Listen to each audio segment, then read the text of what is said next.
Hello guys, welcome to কৌস্তবের আড্ডা clips.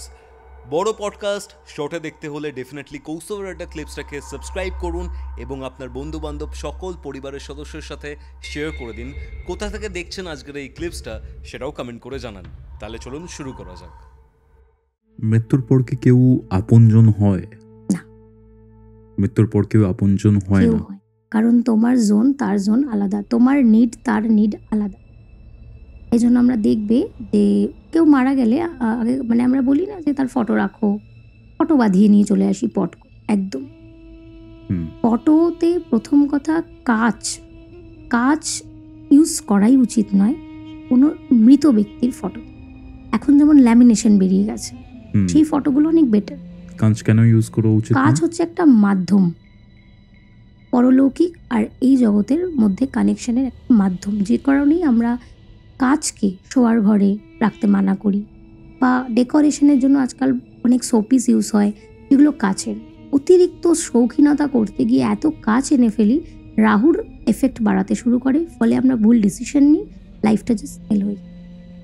কাঁচ, আর যেখানে একটা মানুষ মৃত তার রিফ্লেক্টটা আমি কাচের কোনো ফ্রেমে আমি করছি, তার মানে কি তার প্রেজেন্সটাকে আমি বাড়িয়ে তুলছি, ম্যাগনিফাই করছি।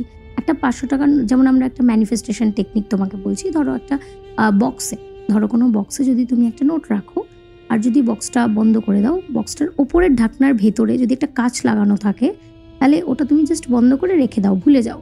তোমার টাকাটার রিফ্লেকশন ওই কাঁচে প্রতিদিন পড়বে, ফলে তোমার মানি গ্রোথ হবে।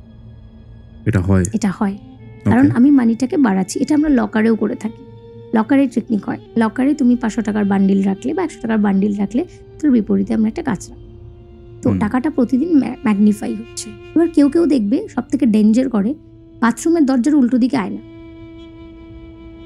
বাথরুমের দরজা হচ্ছে জমের দুয়ার, তো সেটাকে রিফ্লেক্ট করছি আয়নাতে। আর সেই বাড়িতে দেখবে বেশি অ্যাক্সিডেন্ট, হঠাৎ করে পড়ে যাওয়া, লেগে যাওয়া, এগুলো চলতে থাকবে, কারণ তোমার মৃত্যুর ওপারের যে ইভেন্টগুলোকে তুমি অ্যাট্রাক্ট করছো। তো সেক্ষেত্রে পুরোনো দিনে হতো কাচের ফ্রেম, এখন ল্যামিনেশন বেরিয়ে গেছে। বাট আমি এটা একেবারে পছন্দ করি না যে মানুষেরা চলে গিয়েছেন তাদেরকে বারবার বিভিন্ন রিচুয়ালসের মাধ্যমে তাদেরকে ডেকে আনা কোনো প্রয়োজন নেই। মৃত্যুর পরে তার একটা আলাদা যোনি সে প্রাপ্ত হয়েছে, যেমন মনুষ্য যোনি আমরা বলি যে 84 লক্ষ যোনি। মনুষ্য যোনিতে আমরা আছি, আমাদের নিডস আলাদা। ধরো পশু পাখিদের জন্য একটা আলাদা, তাদের নিডস আলাদা, আমার নিডস আলাদা। তাহলে প্রেত যোনিতে যারা রয়েছে তাদের নিডসও আলাদা। যখন দুটো ব্যক্তির নিডস আলাদা হবে, তো একে অপরের আপনজন কি করে হবে? মৃত্যুর পর মানুষ বা মানুষের আত্মা বা প্রেতাত্মা বা যাই হোক, সে কি চায়? মুক্তি চায়, এটা মানছি। আবার অনেকে মুক্তি চায় না। তাহলে মৃত্যুর পর শাস্ত্র মতে মানুষ কি চায়? মৃত্যুর পর দেখো, প্রথম কথা একদম আজকে মারা গিয়ে কালকেই কিন্তু তার বডি ফর্ম হয় না। তো মৃত্যুর পরে একটা সার্টেন টাইমের পরে তার সূক্ষ্ম শরীর সে গঠন করতে পারে। সূক্ষ্ম শরীর গঠন করার পরে তার কর্মফলের বিচার হয়। এমন নয় যে প্রত্যেকটা ডেথের পরেই সে ভূত প্রেতাত্মা হয়ে, সে প্রেতজনিতে থাকে। প্রত্যেকটা মানুষকে প্রেতজনে যেতে হয়, যদি না সে মৃত্যুর সময় তাকে বিষ্ণুদূতেরা নিয়ে যায়। শুধুমাত্র যদি কেউ অন্তিম সময়ে বিষ্ণু চিন্তা করে থাকে বা কৃষ্ণ চিন্তা করে থাকে, তবেই কিন্তু তাকে বিষ্ণুদূতেরা নিতে আসবে। আর যদি কেউ কৃষ্ণ চিন্তা ছাড়া বাকি যে কোনো চিন্তা করে, তাকে কিন্তু প্রেতজনিতে থাকতেই হবে। প্রেতজনিতে থাকার ফলে তার মুক্তি করার জন্যই শ্রাদ্ধের সময় বৈতরণী পার করে। মানে প্রেতজনি থেকে তার যদি প্রপার শ্রাদ্ধ নিয়ম হয়, সে প্রপার নিয়ম কাজ করে প্রেতজনি থেকে সে উদ্ধার পেল এবং সে পরের জন্মের জন্য রেডি হলো। কিন্তু যদি তোমার শাস্ত্রিক বিচারে শ্রাদ্ধের নিয়ম নাই করা হলো, তাহলে তুমি প্রেতজনিতে আটকে গেলে। তখনই তুমি রিভেঞ্জের জন্য যাবে, তখনই তুমি রিভেঞ্জ চাইবে, বা তুমি প্রেতজনিতে আরো 5টা সোলের সাথে মিশে তখন তুমি ঘুরে বেড়াবে। তোমার অতৃপ্ত বাসনা থাকবে, কারণ তোমার শরীর নেই, তোমার নতুন জন্ম হচ্ছে না, কারণ তোমার এই সাইকেলটা কমপ্লিট করেনি। এর জন্য আগেকার দিনে নিঃসন্তানরা চিন্তা করতো, বলে শ্রাদ্ধ বাড়িতে খাওয়া উচিত নয়। একদম। এটা কেন বলে? মানে আমিও, আমার কাছে অনেকে স্পিরিচুয়াল হেল্পের জন্য আসে। আমি অনেককে চার্ট দেখার পরে সাজেস্ট করি যে শ্রাদ্ধ বাড়িতে খাওয়াটা তার উচিত নয়। অনেক কারণ থাকে। স্পেসিফিক্যালি তোমার কি মনে হয় কেন খেতে বারণ করা হয় বা আমরা কেন বারণ করি?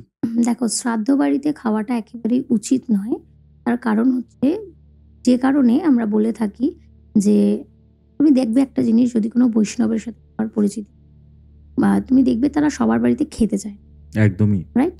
তারা জাস্ট একটা জলও কিন্তু খুব না নিলেই নয়, ততটুকুই কিন্তু রান্না করা জিনিস খেতে, হয়তো সে নিরামিষই দেবে, তাকে হুম। প্রসাদই দেবে, কিন্তু সে খেতে চায় না। কেন? কেন? তার কারণ রান্না এমন একটা জিনিস যেটা তোমার মুডের ওপর ডিপেন্ড করে। হুম। তুমি যদি খুব মন দিয়ে রান্না করো, রান্নাটা খুব সুন্দর হবে সেম মশলা দিয়ে। আর কোনোদিন তুমি খুব তাড়াহুড়োতে আছো, খুব মেজাজটা খিটে আছে, সেম মশলা দিয়ে রান্না করলে রান্নাটার স্বাদ সেরম হবে না। রান্না একটা এন্টিটি, সেখানে আমাদের ইমোশনগুলো রিফ্লেক্ট করে। বাট যখন আমি কোনো শ্রাদ্ধ বাড়িতে খাচ্ছি, শ্রাদ্ধ বাড়ির যে রান্নাগুলো কেন করা হয়, তাকে উৎসর্গ করা হয়, তার প্রিয় মাছটা, তার প্রিয় ডিশটা শ্রাদ্ধের তালিকায় ইনক্লুডেড থাকে। হুম। তার মানে সেই রসুইটা, সেই রান্নাটা তাকে উদ্দেশ্য করে করা হচ্ছে। তার ফলে সেই আত্মাটার যা নেচার ছিল, গুড নেচার, ব্যাড নেচার, সেগুলো ওর মধ্যে এফেক্ট করে।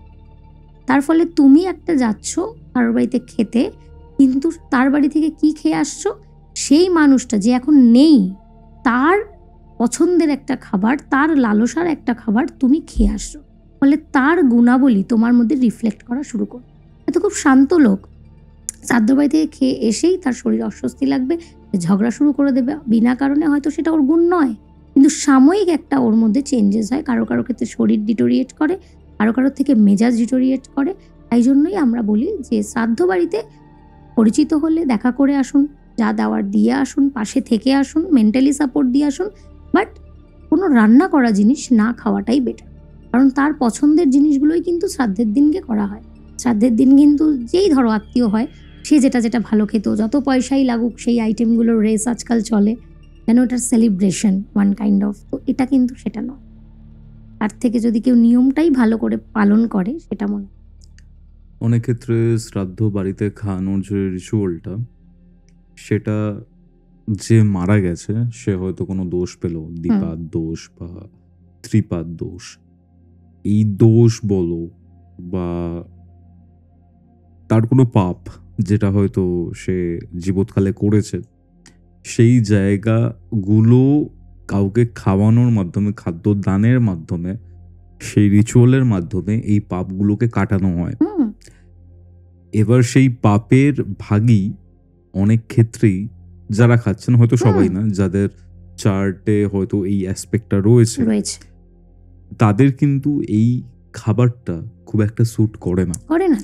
শরীর খারাপ হয়, বিভিন্ন ধরনের কাজে বাধা পড়ে, বিভিন্ন ধরনের জিনিসপত্র যেগুলো সে চাইছে তার সাথে হচ্ছিল, সেগুলো হওয়া বন্ধ হয়ে যায়।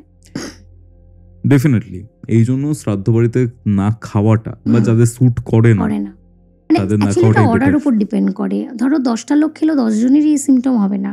যাদের ওরা একটু দুর্বল, যারা স্পিরিচুয়ালি কম কানেক্টেড, তাদের ক্ষেত্রে এফেক্টগুলো বেশি ভিজিবল হয়। বাট এফেক্ট সবাইকেই করে। ওটা কোনো বনভোজন নয়, কোনো পার্টি নয় যেখানে আমি এনজয় করে পাবদা মাছটা খাবো। কেমন লাগলো এই ক্লিপসটা ডেফিনেটলি কমেন্ট করে জানাবেন। এরকম ক্লিপস আরও দেখতে হলে এই চ্যানেলটিকে সাবস্ক্রাইব করুন। আর হ্যাঁ, পুরো পডকাস্টের লিঙ্ক আপনারা ডেসক্রিপশন বক্সে পেয়ে যাবেন, সেটাও চেক আউট করতে পারেন। কৌস্তবের আড্ডা ক্লিপসের এরকম আরও দুটি এপিসোড দেখতে আপনার মোবাইল স্ক্রিনে আসা ডান দিকের অথবা বাদিকের বক্সে ক্লিক করুন।